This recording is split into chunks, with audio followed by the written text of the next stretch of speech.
Raheem Sterling has been one of Manchester City's and England's key players. Sterling is criminally underrated, and for the past few seasons he has been putting up incredibly consistent numbers. This was further emphasised during this year's Euros when Sterling scored 3 goals to help the Three Lions to the final. Welcome to the JVM Football channel, where you can find game analysis, football history, individual performances, top 10s, etc. If you are interested and would like more football content like this, please subscribe to the channel. Today I'm going to go over Sterling's 2020-2021 season and how he was able to come back and put up an incredible performance at the Euros after a dreadful start to the season. Context time. Raheem Sterling has been one of Manchester City's top performers of the last few seasons, ever since Pep joined in the summer of 2016. During the 2016-2017 season, Sterling scored 10 goals and registered 20 assists in 47 games in all competitions. The following campaign, the 2017-2018 season, Sterling scored 23 goals and assisted 17 in 46 games. The 2019-2020 season, he scored an impressive 31 goals and registered 6 assists.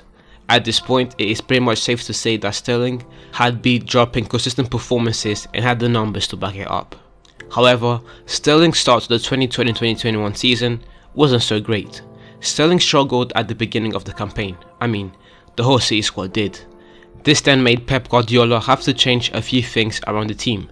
Mainly, Pep created a system in which he was able to get midfielders involved in the box in finishing situations. Players like Foden and Mahrez thrived under this team, and so they solidified their spots in the starting 11.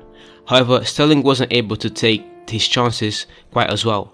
Some say it was because of outside reasons, but whatever it was not helping him. And so, Foden got ahead of Sterling in the picking order. If you want more information on this, be sure to watch my Phil Foden video. Okay, enough of speculating and analysing on what Sterling did wrong last season, and let's instead look at where Sterling excelled. This takes us into the 2020 Euros. England went into the Euros as one of the favourites to win the tournament. In fact, I picked them as my favourites to win. I also did not have much faith in Sterling.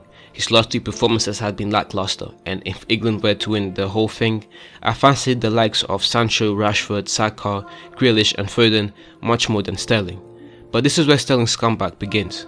Southgate put his faith on Sterling. Fair play to Southgate, because he has shown that he is not the type to turn on his players. Sterling scored on the opening game of the tournament for England against Croatia. This goal was a bit fluky, but with this goal Sterling began to build his confidence back up. England went on to draw 0-0 against Scotland, a game where England were criticised for playing boring football. We all know how the tournament ended. England did not win, but Sterling still scored a crucial goal against Czech Republic on the last game of the group stage, and scored once again against Germany on the round of 16 of the competition to see the Three Lions through to the quarter-finals. Sterling had a rough start to last season. Whatever the variables were, whether it was a collective underperforming, the insurgence of Phil Foden, or some of the off-pitch stuff that we don't know about, the truth is that Sterling underperformed. However, he managed to pick things back up during the Euros, where he was arguably England's best player, coming through in tight games. Let's see what is next for Sterling this season. If he's able to continue the performance he has shown, he's able to replicate. Thank you very much for watching the video to the end. If you enjoyed the video, please leave a like and subscribe to the channel for more game analysis, football history, individual performances, top 10s, etc. This is the beginning of something special, and it would mean the world to me if you subscribed and helped me to grow this channel.